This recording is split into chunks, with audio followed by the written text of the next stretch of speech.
नमस्कार। आओ अपन देखते हैं चैप्टर नंबर 42 टीएमएच का scheduled area and tribal area. बहुत ही इंपॉर्टेंट टॉपिक है, बहुत ज़्यादा क्वेश्चन रिसेंट में मतलब 2020 से यूपीएससी में इसके प्रीलिम्स में क्वेश्चन आ रहे हैं और मेंस में आ रहे हैं।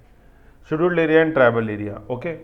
अनुसूचित व जनजातीय क्षेत्र, scheduled area and tribal area. Schedule बोलते हैं अपन अनुसूची, ठीक है। तो एक अनुसूची बनी हुई है, इनके अंदर जो है वो शेड्यूल्ड एरिया, जो एरिया जिनके अंदर शेड्यूल्ड एरियाज, और फिर ट्राइबल एरियाज, ठीक है। किस पार्ट में है? पार्ट नंबर 10 के अंदर, ओके। और कौन से आर्टिकल है इसके अंदर? मतलब दो ही आर्टिकल इसके अंदर है मेन, आर्टिकल 244 और 244 है, मतलब दो ही आर्टिकल है इस पूरे पार्ट में, पार्ट 10 के अंदर। लेकिन आर्टिकल नंबर 244 के दो सब आर्टिकल है 1 एंड 2, ये 244 1 एंड 244 2, ठीक है ना। ये अब देखो यहाँ पे मैंने ये डायग्राम बना रखा है, इस डायग्राम को आप समझ लो पहले। ये डायग्राम समझ में आ गया तो ये पूरा चैप्टर समझ में आ जाएगा आपको, ठीक है। छोटा सा डायग्राम है, क्या है बोलता है पार्ट 10, जैसे मैं बता रहा हूँ, अभी अपन चालू कर रहे हैं। पार्ट 10 की हेडिंग क्या है? Scheduled areas and tribal area, SANT है, ठीक है। अब इसमें पहला है आर्टिकल नंबर 244(1), ठीक है, और दूसरा है आर्टिकल 244(2), है ना। दोनों तरफ 244 लिखा हुआ है, लेकिन इधर 1 है और इधर 2 है। और जूम कर दूंगा थोड़ा इसको, ये लो, ठीक है ना। कटा थोड़ी, बस सही है, ब्लर नहीं हुआ ना, सही है। तो देखो इधर 244(1) है, इधर 244(2) है। 244 तो दोनों तरफ है, समझ गए। अब देखो क्या है, 244(1) जो है ना, उसका लेना देना है शेड्यूल 5th से। अपने कॉन्स्टिट्यूशन में टोटल 12 शेड्यूल हैं, मूल रूप से 8 थी, ठीक है ना। ओरिजिनल संविधान में 8 थी और आज 12 है। तो इसमें जो 5th शेड्यूल है ना, फिफ्थ शेड्यूल उसका लेना देना है शेड्यूल एरिया से, और 6th शेड्यूल है उसका लेना देना है ट्राइबल एरिया से। यहाँ लिखा हुआ देखो, शेड्यूल SH 5th और यहाँ पे SH 6th। तो अपन क्या समझ गए, शेड्यूल 5th का लेना देना किससे है? SA से, शेड्यूल एरिया से, ठीक है ना। यहाँ पे आप और लिख लो SA, और ये यहाँ पे ये है TA, ट्राइबल एरियाज। ये जो शेड्यूल्ड एरियाज है ना, शेड्यूल का मतलब सीधा से इतना होता है कि एक शेड्यूल बना हुआ है, एक अनुसूची बनी हुई है, उस अनुसूची में जो जो एरियाज हैं वो सारे शेड्यूल एरियाज कहलाएंगे। ये शेड्यूल एरियाज कितने स्टेट्स में फैले हुए हैं? 10 स्टेट्स में फैले हुए हैं। और ये जो ट्राइबल एरियाज है ये कितने स्टेट्स में फैले हुए हैं? ये 4 में फैले हुए हैं। तो यहाँ आप यहाँ क्लू लिख लो, यहाँ पे अपन क्या बोलेंगे? 5 में 10, 5 में 10, 5 में 10 से क्या मतलब है कि 5th शेड्यूल के अंदर 10 राज्यों की बात है। और यहाँ पे अपन लिखेंगे 6 में 4, यहाँ के लिखेंगे 6 में 4। 6 में 4 से क्या मतलब है कि जो 6th शेड्यूल है इंडियन कॉन्स्टिट्यूशन का, उसके अंदर 4 स्टेट्स की बात है। समझ गए तीसरी बात? ये 4 स्टेट कौन से हैं? एक तो A से है आसाम, और MMT से क्या है? एक M से मेघालय, एक M से अपने मिजोरम, और एक M से है त्रिपुरा।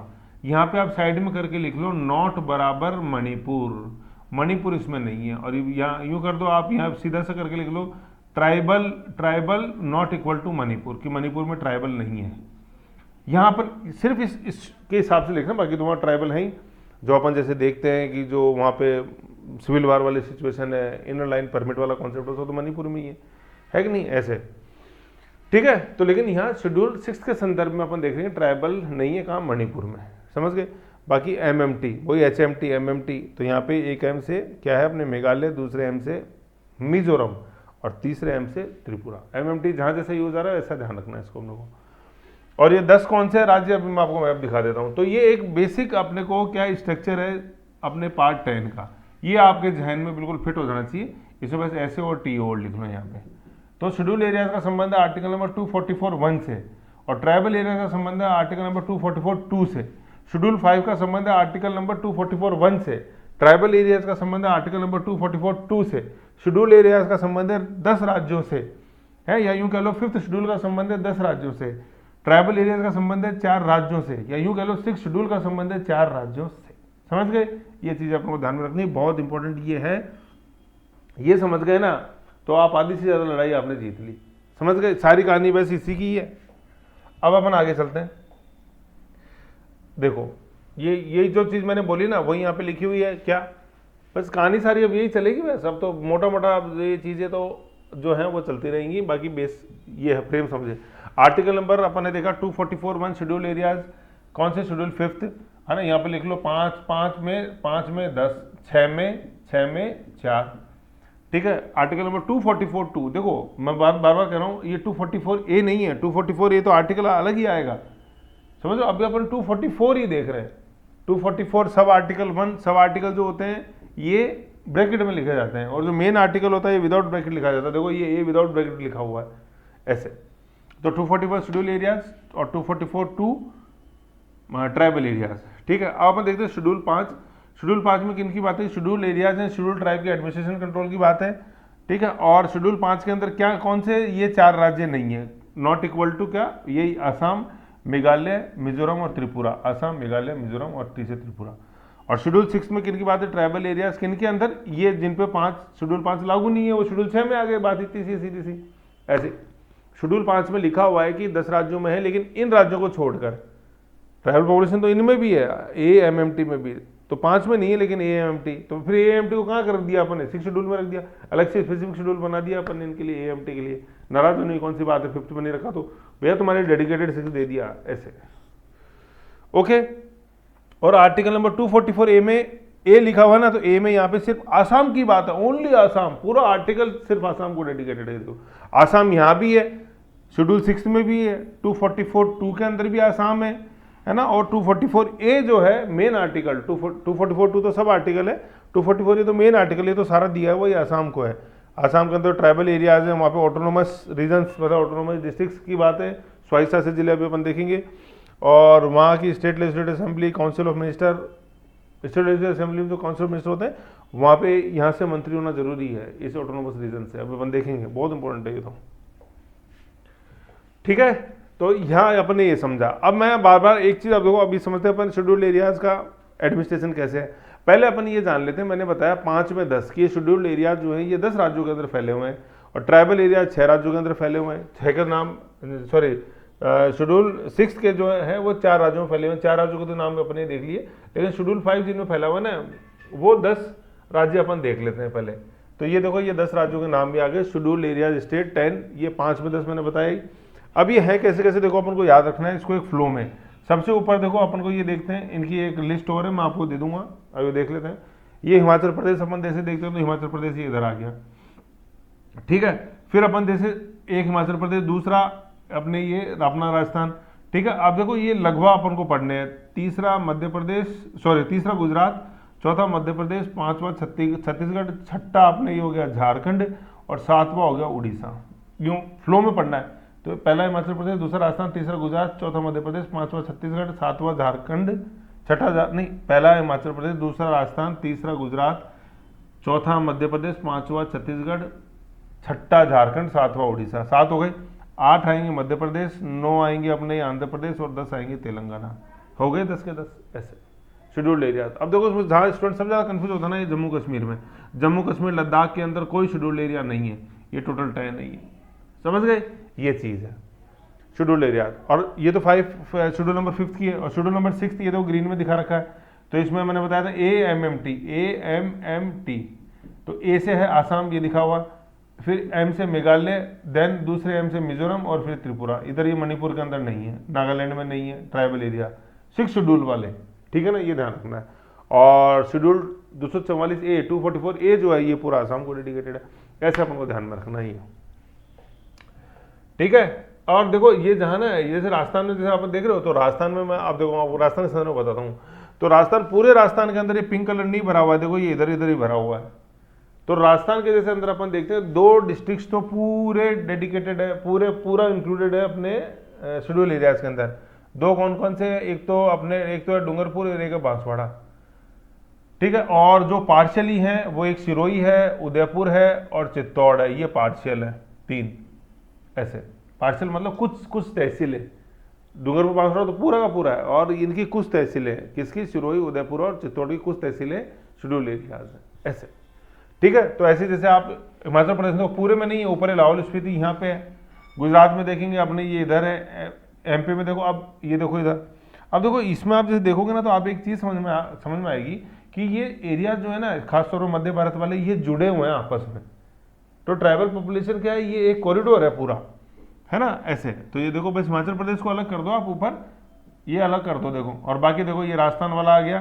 ठीक है ना, राजस्थान वाला ये इधर गुजरात से जुड़ा हुआ, गुजरात वाला इधर MP से जुड़ा हुआ, MP वाला इधर ये अपने महाराष्ट्र से जुड़ा हुआ, और फिर ये कॉरिडोर इधर ये अपने यही महाराष्ट्र का आ गया। और फिर ये देखो पूरा छत्तीसगढ़ आ गया, इधर ये झारखंड से जुड़ा हुआ कॉरिडोर, इधर देखो ये उड़ीसा से जुड़ा हुआ, इधर तेलंगाना से, इधर आंध्र प्रदेश ऐसे, और तेलंगाना खुद से सेटलमेंट इधर ये, और इधर एमपी का थोड़ा इधर भी ये मालवा, समझ गए। तो ये देखो ये कॉरिडोर जुड़े हुए हैं पूरे ये ऐसे। तो जैसे नक्सल बेल्ट अपन जैसे देखते थे दंतेवाड़ा इधर, तो उनको एक मदद ये भी मिलती थी कि जैसे इंटर स्टेट बाउंड्री आराम से कूद जाते थे इधर उधर ऐसे। तो रेड कॉरिडोर को प्रसार के अंदर ये भी एक कारण था कि ये कॉन्टिन्यूअस थे, मतलब जुड़े हुए थे। दूसरा अपन देख रहे हैं, देखो साउथ इंडियन स्टेट्स में नहीं है, जबकि अपन जैसे देखते हैं तमिलनाडु के अंदर, इधर अपने ऊटी के अंदर यहाँ पे मिलते हैं ट्राइबल्स। तो एक ये अपन जैसे आगे देखेंगे, एक शेड्यूल एरियाज का एक बहुत बड़ा एक कमी का लो चाहे चैलेंज का लो ये है कि भारत की 60% जो ट्राइबल पॉपुलेशन है ना, ट्राइबल पॉपुलेशन ये शेड्यूल एरियाज के अंदर नहीं है, अभी भी शेड्यूल एरिया से बाहर है। तो कई राज्यों की मांग है कि शेड्यूल एरिया घोषित किया जाए, जैसे केरला की मांग है, तमिलनाडु की मांग है, इधर यहाँ ऊटी क्षेत्र में, इधर ये ऊटी, यहाँ ये अब नीलगिरी ऐसे, समझ गए। तो ये अपन जब पैसा एक्ट पढ़ेंगे तो उसमें और बताऊंगा पंचायत राज एक्सटेंशन शेड्यूल एरियाज। तो यहाँ अपन ने शेड्यूल एरियाज देख लिए, ठीक, ये ऐसे। फिर एक चीज मैं आपको बताता हूँ, एक सेकंड, ठीक है। तो ऐसे ही अपने शेड्यूल एरिया अपन ने देखे। अब अपन देख लेते हैं इनका एडमिनिस्ट्रेशन चलता कैसे है शेड्यूल एरियाज का, ठीक। कुछ कुछ चीज़ें इंपॉर्टेंट है, बाकी क्वेश्चन से अपन देखेंगे और अच्छा समझ में आएगा, लेकिन अभी आप बेसिक कॉन्सेप्ट समझो। शेड्यूल 5 है, शेड्यूल 5 जो है, शेड्यूल 5 जो है उसका संबंध शेड्यूल एरिया शेड्यूल ट्राइब के एडमिनिस्ट्रेशन कंट्रोल से, ये सारा अपन देख लिया। आर्टिकल 2 यहाँ से देखेंगे अपन शेड्यूल एरिया के एडमिनिस्ट्रेशन से, यहाँ से देखेंगे शेड्यूल एरिया का जो एडमिनिस्ट्रेशन है, that is mention in schedule number 5, ठीक है। क्यों स्पेशल प्रोविजन किए गए हैं, वाई स्पेशल प्रोविजन क्या है। पहले तो अपन देखते हैं शेड्यूल एरिया या अपने जो शेड्यूल ट्राइब्स हैं ये आदिम निवासी हैं, ठीक है, काफ़ी लंबे समय से जंगलों के अंदर रह रहे हैं। इनका सामाजिक और आर्थिक रूप से पिछड़े हुए सोशो इकोनॉमिक बैकवर्डनेस और उत्थान के लिए, इनके अपलिफ्टमेंट के लिए स्पेशल एडमिनिस्ट्रेटिव सिस्टम या अरेंजमेंट्स की जरूरत है, जो कि शेड्यूल 5 के तहत किया गया है। ये मेंस के अंदर आता है बहुत। शेड्यूल एरियाज को डिक्लेरेशन कौन करता है, घोषित कौन करता है, जैसे अपन ने देखे किसी को ऐड करना, किसी को निकालना, ये कौन करता है, ये राष्ट्रपति करता है। Very important question, very important question. Scheduled areas are declared by, है ना, या बोलते हैं कि री एडजस्टेड बाई, तो कौन, राष्ट्रपति, पार्लियामेंट नहीं है इसके अंदर, ठीक है ना। दूसरा ये चेंज मैंने बता दिया, ठीक है, चेंज कौन करता है, प्रेसिडेंट करता है, लेकिन किसके परामर्श से, गवर्नर के परामर्श से। एक मैं क्वेश्चन आपको बताऊंगा उसमें अपन देखेंगे। तो चेंज से मतलब क्या है कि सीमा के अंदर प्लस माइनस करना, किसी जिले को जोड़ना, जैसे आज डूंगरपुर बांसवाड़ा पूरा है, मान लो आधा जोड़ना है तो वैसे, ठीक है। और नेम चेंज करना है, ठीक है ना, किसी भी, जैसे अपन जैसे देख रहे हैं ट्राइबल क्या शेड्यूल एरिया के अंदर मान लो कुछ है, कोई काउंसिल बनी हुई है, उसका कोई चेंज करना है तो ये किससे होगा चेंज, ये राष्ट्रपति करता है। लेकिन किसके सिफारिश से, गवर्नर की सिफारिश से। गवर्नर नहीं चेंज कर सकता, गवर्नर सिफारिश करता है। एक मैं आपको क्वेश्चन बताऊंगा, उसके अंदर इसको सही माना हुआ कि गवर्नर चेंज करता है, नो, गवर्नर तो इनिशिएट करता है, राष्ट्रपति ही चेंज करेगा। तो बनाने वाला वही और बिगाड़ने वाला भी वही, बिगाड़ने वाला चेंज करने वाला, ऐसे, ठीक है, विधाता राष्ट्रपति, यूं याद रखना है। क्राइटेरिया क्या है शेड्यूल एरिया घोषित करने का, 4 है। एक तो ट्राइबल पॉपुलेशन है, ट्राइबल पॉपुलेशन, फिर उसकी density, tribal population density, practical administrative unit है कि नहीं है, ठीक है, फिर बैकवर्डनेस, सोशो इकोनॉमिक बैकवर्डनेस सब भी अपन देखी। फिर अपन देखते हैं कि executive power of central state की, जैसे आज अपन ने देखा कि डूंगरपुर बांसवाड़ा ये घोषित है राजस्थान के अंदर, तो स्टेट की जो एग्जीक्यूटिव पावर है और जो सेंटर की एग्जीक्यूटिव पावर है उसके संदर्भ में यह क्या है। जैसे क्वेश्चन मैं आपको बताऊँ, क्वेश्चन ये बोलता है कि जैसे अगर कोई शेड्यूल एरिया घोषित कर दिया तो पूरे तरह से वो सेंटर के कंट्रोल में हो जाता है, स्टेट की उस पर चलती ही नहीं है, ऐसा कुछ भी नहीं है, ठीक है ना। तो ये देखो क्या पोजीशन है, ये देखते हैं अपन, executive power of central state लागू, क्या राज्य की कार्यकारी शक्ति, एग्जीक्यूटिव पावर राज्य के शेड्यूल एरिया पर लागू, ना कि केंद्र सरकार। मतलब जो एग्जीक्यूटिव पावर है ना किसकी, कि स्टेट की, वो लागू होती है इसके ऊपर। स्टेट की एग्जीक्यूटिव पावर से मतलब है कि गवर्नर का काफी इंपॉर्टेंट रोल होता है इन एरियाज के एडमिनिस्ट्रेशन में। दूसरा अपन देखते हैं निर्देश, क्या, केंद्रीय कार्यकारिणी की, सेंट्रल एग्जीक्यूटिव जो है ना, ये राज्य कार्यपालिका को निर्देश दे सकती है, ठीक है ना। तो जो सेंटर की जो एग्जीक्यूटिव है वो सेंट्रल एग्जीक्यूटिव, मतलब सेंट्रल काउंसिल मिनिस्टर, वो राज्य की एग्जीक्यूटिव को इंस्ट्रक्शन दे सकती है। तो ये इन 2 पॉइंटों से अपन क्या समझे कि स्टेट का जो एग्जीक्यूटिव पावर है वो इसके ऊपर रहता है शेड्यूल एरियाज पे, और दूसरा सेंटर जो है ये डायरेक्शन दे सकती है स्टेट की एग्जीक्यूटिव को कैसे कैसे आपको काम करना है। सेंटर डायरेक्ट इसको अपने कंट्रोल में नहीं लेता है शेड्यूल एरिया को, ये ध्यान में रखना, बहुत इंपॉर्टेंट कॉन्सेप्ट है ये, बहुत क्वेश्चन आते हैं इसके, ठीक। फिर रिपोर्ट कौन, की गवर्नर भेजता है राष्ट्रपति को, ईयरली, मंथली नहीं, क्वार्टरली नहीं, ईयरली। कौन भेजता है? गवर्नर भेजता है राष्ट्रपति को। ठीक है, तो देखा अपन ने यहाँ पे कितना अच्छा देखो सिस्टम है कि बनाता कौन है? राष्ट्रपति, उनमें चेंज करना है राष्ट्रपति, रिपोर्ट कौन भेजता है? गवर्नर, किसको? राष्ट्रपति को। चेंज करना है तो चेंज करेगा राष्ट्रपति, लेकिन किसकी सिफारिश पर? गवर्नर की सिफारिश पर। ऐसे फिर अपन देखते हैं next, tribal area, tribal TAC, tribal advisory council की जो ये शेड्यूल एरियाज में जैसे काम चलेगा तो कैसे चलेगा? काउंसिल ऑफ मिनिस्टर तो यहाँ नहीं, तो यहाँ क्या? ट्राइबल एडवाइजरी काउंसिल, जनजातीय सलाहकार परिषद, एडवाइस से, सलाह मशवरे से काम करेंगे। गठन कहाँ पर? शेड्यूल एरियाज में। शेड्यूल एरियाज कहाँ है? 5th शेड्यूल में। 5th शेड्यूल कहाँ? आर्टिकल नंबर 244(1) के अंदर। सब याद रखना है। मैक्सिमम के सदस्य कितने हो सकते हैं ट्राइबल एडवाइजरी कमेटी में? 20। ठीक है ना। अभी अपन जब शेड्यूल 6 पढ़ेंगे वहाँ पे 30 आएंगे, तो शेड्यूल 5 के अंदर 20 हैं, मतलब 20 सदस्य हो सकते हैं ट्राइबल एडवाइजरी काउंसिल के अंदर। ठीक है, इन सदस्यों में से विधानसभा में होते हैं, विधानसभा में शेड्यूल एरियाज के प्रतिनिधि जरूरी है रखना, ये भी क्वेश्चन बड़ा अच्छा है। ठीक है ना, यहाँ से प्रतिनिधि होना चाहिए। जैसे राजस्थान की विधानसभा है तो ये राजस्थान की विधानसभा में यहाँ का प्रतिनिधि होना जरूरी है। ठीक है, ऐसा है। फिर गठन संभव, ये गठन कहाँ? State having schedule tribe but not ऐसे ऑन PR डायरेक्शन की, जैसे भी मैंने बताया केरला है, तमिलनाडु है, नीलगिरी वाला क्षेत्र है, वहाँ पे ST पॉपुलेशन है, तो वहाँ पे शेड्यूल एरिया बन सकते हैं, लेकिन बनाता कौन है? राष्ट्रपति की डायरेक्शन पे, पार्लियामेंट नहीं। वो बात दूसरी है कि अपन देखते हैं कि भारत का राष्ट्रपति होगा, फिर अपन देखते हैं कि काउंसिल ऑफ मिनिस्टर होगी PM की अध्यक्षता में for advice and aid and advice of राष्ट्रपति, वो चीज़ अलग है, लेकिन यहाँ सिर्फ राष्ट्रपति ध्यान रखना अपन को। तो state having ST but not schedule areas, तो वहाँ पे ये बनाई जा सकती है ट्राइबल एडवाइजरी काउंसिल। क्या है? देखो, state having ST but not schedule area, जैसे तमिलनाडु मैंने बताया आपको, ये नीलगिरी वाला क्षेत्र, तो यहाँ पे शेड्यूल एरिया नहीं है, लेकिन यहाँ पे ट्राइबल एडवाइजरी काउंसिल गठित की जा सकती है। ये चीज़ बोल रहा है कि ट्राइबल एडवाइजरी काउंसिल का गठन संभव है कहाँ पे? स्टेट जहाँ पे ST है लेकिन शेड्यूल एरिया नहीं है, लेकिन वहाँ पे बनाएगा कौन? राष्ट्रपति बनाएगा। तो आप ये नीलगिरी वाला क्षेत्र अपन ने देखा, तो वो शेड्यूल एरिया घोषित नहीं है, लेकिन चूंकि वह ट्राइबल पॉपुलेशन है तो वहाँ पे ट्राइबल एडवाइजरी काउंसिल बनाई जा सकती है। अधिकतम सदस्य कितने होंगे? 20 होंगे। समझे? फिर आगे इसमें अपन जैसे देखते हैं कि शेड्यूल्ड एरियाज के अंदर लागू विधि क्या है, ये देखते हैं अपन। लागू नहीं, पार्लियामेंट या विधानसभा के एक्ट यहाँ पे डायरेक्ट लागू नहीं होते हैं, बहुत इंपॉर्टेंट कॉन्सेप्ट है, नॉट इक्वल टू ऐसे। ठीक है, यहाँ पे लागू नहीं होते, तो यहाँ पे फिर लागू क्या होंगे? यहाँ पे लागू क्या है? विचार विमर्श, governor plus tribal advisory council जो है TAC, उसे विचार विमर्श करके गवर्नर यहाँ पे वो लागू करवाता है। तो देखो ये क्या चीज बोल रहा है कि कोई कानून विधानसभा ने बनाया या संसद ने बनाया वो डायरेक्ट शेड्यूल एरियाज पर लागू नहीं होएगा, वो मॉडिफाइड रूप में लागू होता है। मॉडिफाई कौन करेगा? गवर्नर करेगा। किसके साथ? सलाह मशवरा करके ट्राइबल एडवाइजरी काउंसिल, जिसमें 20 सदस्य होते हैं, यहाँ देखा, उससे सलाह मशवरा करके, डायरेक्ट लागू नहीं होते हैं। कंट्रोल, फिर ये जो है शेड्यूल एरियाज में जैसे अपना ट्राइबल एडवाइजरी काउंसिल, ये कंट्रोल किस पे करती है? लैंड ट्रांसफर पे, मनी लेंडर्स पे। ठीक है, जो private owners, non tribal population को जो लैंड ट्रांसफर होता है ट्राइबल्स का, उसको रोकती है। एलिनेशन ऑफ लैंड, जिसे हमने बोला, मनी लेंडर्स पे रोक लगाती है, वहाँ पे अवैध जो शराब बनती है, बिक्री होती है, उस पर रोक लगती है। ऐसे माइनर फॉरेस्ट प्रोड्यूस होते हैं, उस पर कंट्रोल होता है। अभी अपन पैसा एक्ट देखेंगे, उसके अंदर आएगा सारा। फिर अपन देखते हैं कमीशन फॉर शेड्यूल एरियाज, कि कमीशन जैसे बनाए जाते हैं कि भाई इनका और बेहतर प्रशासन कैसे हो। रिपोर्ट वाला तो अपन ने देख लिया, गवर्नर रिपोर्ट देता है सराहना राष्ट्रपति को। कमीशन का गठन कौन करता है? मतलब आयोग रे, जैसे अभी अपन ने यूटी के देखा, कैलाशनाथ काटजू की रिकमेंडेशन पे यूटी में विधानसभा दिल्ली में से आयोग, तो आयोग बनाता कौन है? राष्ट्रपति। कब? कॉन्स्टिट्यूशन स्टार्ट होने के 10, कॉन्स्टिट्यूशन स्टार्ट प्लस 10 साल के अंदर अंदर ये बनाना है, मतलब कॉन्स्टिट्यूशन स्टार्ट हुआ फिर 10 साल के अंदर अंदर अपन को बनाना है, जिससे कि आगे ये चेंज होता रहे 10-10 साल की गैप पे। तो फर्स्ट कॉन्स्टिट्यूशन लागू 1950 में बना, तो फर्स्ट कब बना? ये 10 साल के अंदर, मतलब 10 साल बाद 1960 के अंदर। ठीक है, इसके चेयरमैन कौन थे? UN डेवर। ठीक है, डेवर, UN डेवर, इन्होंने रिपोर्ट दी 21 में। सेकंड का बना देखो 2002 के अंदर।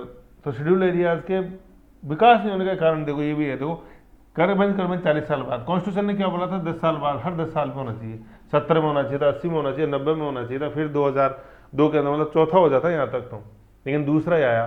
तो बोलते हैं भारतीय संविधान में कमी नहीं है, भारतीय संविधान को चलाने वालों की नीयत आत्मा में कमी है, भारतीय संविधान में कोई कमी नहीं है। ऐसे कॉन्स्टिट्यूशन है पर लेकिन कॉन्स्टिट्यूलिज्म नहीं है, जैसे मैंने बताया एक चैप्टर के अंदर।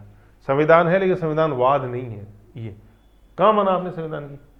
ठीक है, तो ये तो रेड कॉरिडोर नेक्स्ट फैलने का ये बहुत बड़ा कारण है। कमीशन बनना था हर 10 साल पे, 60 में बनाया, उसके बाद 2002 में 40 साल कहाँ चले गए यार तुम? बीच में 1991 के अंदर एलपीजी रिफॉर्म्स हो गए, लिबरलाइजेशन, प्राइवेटाइजेशन, ग्लोबलाइजेशन, कहाँ उसके फिर आपको ऐसे चेंज करना था, कुछ नहीं किया, और फिर बोलते हो नक्सलिज्म, खुद ही गलती तो देखो पहले यार। 2002 के अंदर बना, उसके चेयरमैन कौन, दिलीप सिंह भूरिया, बड़ा इंपॉर्टेंट नाम है ये, पेसा एक्ट में भी आएगा, ठीक है ना, पेसा एक्ट के रिव्यू के लिए दिलीप सिंह भूरिया कमेटी बनी। तो पहला कमीशन बनाया शेड्यूल एरिया कमीशन पे यूएन डेवर, यूएनओ नहीं है, यूएन डेवर, और दूसरा दिलीप सिंह भूरिया, इसने अपनी रिपोर्ट दी 2004 में। फिर शेड्यूल एरियाज मैंने ये बता ही दिया 10 राज्यों के अंदर फैले हुए, 5 शेड्यूल 5 का संबंध है 10 राज्यों से, ये चीज़ है।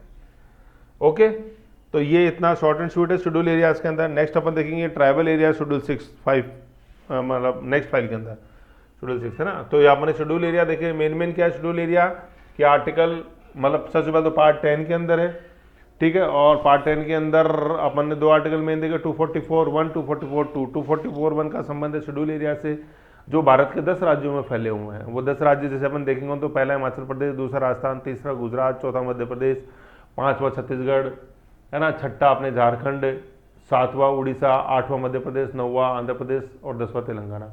इन 10 में फैले हुए हैं। शेड्यूल एरिया का गठन कौन करता है, क्यों किए जाते हैं पहले गठन, क्योंकि population density, socio economic backwardness और स्पेशल एडमिनिस्ट्रेटिव डेवलपमेंट, इनके वेलफेयर के लिए, ठीक है। गठन कौन करता है, प्रेसिडेंट। इनमें कोई चेंजेस करना हो, प्लस माइनस नेम चेंज, तो करता प्रेसिडेंट ही है, लेकिन किसकी सिफारिश पर, गवर्नर की सिफारिश पर, ठीक है। फिर executive power of state and union, तो स्टेट की एग्जीक्यूटिव पावर उस पर बनी रहती है और यूनियन की कोई एग्जीक्यूटिव पावर उस पर नहीं होती। यूनियन जो है ये डायरेक्शन दे सकता है स्टेट एग्जीक्यूटिव को कैसे कैसे आपको बेहतर एडमिनिस्ट्रेशन करना है। रिपोर्ट कौन देता है, गवर्नर देता है, किसको, राष्ट्रपति को, प्रेसिडेंट को। किस फ्रीक्वेंसी क्या है उस रिपोर्ट की, ईयरली, मंथली या क्वार्टरली, ईयरली, ओके, ये अपन ने देखा। फिर उसके बाद अपन इधर आ गए तो उसमें एक चीज़ अच्छी ये लिखी हुई है कि जैसे मतलब हाँ, इनका प्रशासन चलेगा कैसे, तो ट्राइबल एडवाइजरी काउंसिल, ठीक है, जिसमें 30 सदस्य हो सकते हैं और इनमें से इनका रिप्रेजेंटेशन वहाँ स्टेट की लेजिस्लेटिव असेंबली में होना मस्ट है। फिर एक अपन ने अच्छा कॉन्सेप्ट इधर क्या देखा कि लागू नहीं, कि पार्लियामेंट और विधानसभा की जो विधि है वो डायरेक्ट यहाँ पे लागू नहीं होती, मॉडिफाइड रूप में लागू होती है। मॉडिफाई कौन करता है, गवर्नर। किससे परामर्श करके, ट्राइबल एडवाइजरी काउंसिल से परामर्श करके। फिर जो अच्छी चीज़ अपन ने देखी कि कमीशन बनने की बात थी कॉन्स्टिट्यूशन में, कि जब कॉन्स्टिट्यूशन चालू हुआ उसके 10 साल के अंदर अंदर, तो पहला बना 60 में यूएन डेवर की अध्यक्षता में, दूसरा बनना तो चाहिए था 70 में, लेकिन बना 2002 में, 42 साल बाद, जो कि नक्सलिज्म के प्रसार का बहुत बड़ा कारण। अभी मैंने बताया ना, कॉन्टेजियस रीजन जुड़े हुए हैं सारे एक दूसरे से ऐसे। 2002 के अंदर बना अपने दिलीप सिंह भूरिया की अध्यक्षता में, 2004 में उन्होंने। और ट्राइबल एरियाज, शेड्यूल एरिया जो है ये 5th शेड्यूल में अपन ने 10 राज्यों के अंदर, 5 में 10 है ना। देखो शेड्यूल 5 जब बोलो तो आपको सट नाम आना चाहिए शेड्यूल एरियाज, अनुसूचित क्षेत्र। शेड्यूल 6 बोलो तो आपको बिल्कुल नाम आना चाहिए ट्राइबल एरियाज, जनजाति क्षेत्र। और AMMT, असम, मेघालय, मिजोरम और त्रिपुरा, मणिपुर नहीं है शेड्यूल 6 में। तो इस फाइल के अंदर अपन ने शेड्यूल 5 देखा है, शेड्यूल्ड एरियाज, ठीक है। वैसे क्वेश्चन और मैं बताऊंगा शेड्यूल एरियाज के, अलग अलग क्वेश्चन लेंगे बिल्कुल सबके। यूनियन टेरिटरीज के अलग लेंगे, वीडियो बनाऊंगा अलग से, यूनियन टेरिटरीज का अलग, शेड्यूल एरियाज का अलग, मतलब शेड्यूल 5 का, ट्राइबल एरियाज मतलब शेड्यूल 6 आर्टिकल 244 को बिल्कुल अलग, और आर्टिकल 244 ये जो है अपने आसाम का डेडिकेटेड आर्टिकल, उसका अलग है। तो ऐसे जैसे इसको देखो, तसल्ली से करो, आराम से, है ना, क्वेश्चन से और अच्छा समझ में आएगा। ओके, नेक्स्ट में अपन जैसे लेते हैं, नेक्स्ट में लेते हैं अपन शेड्यूल 6, ओके।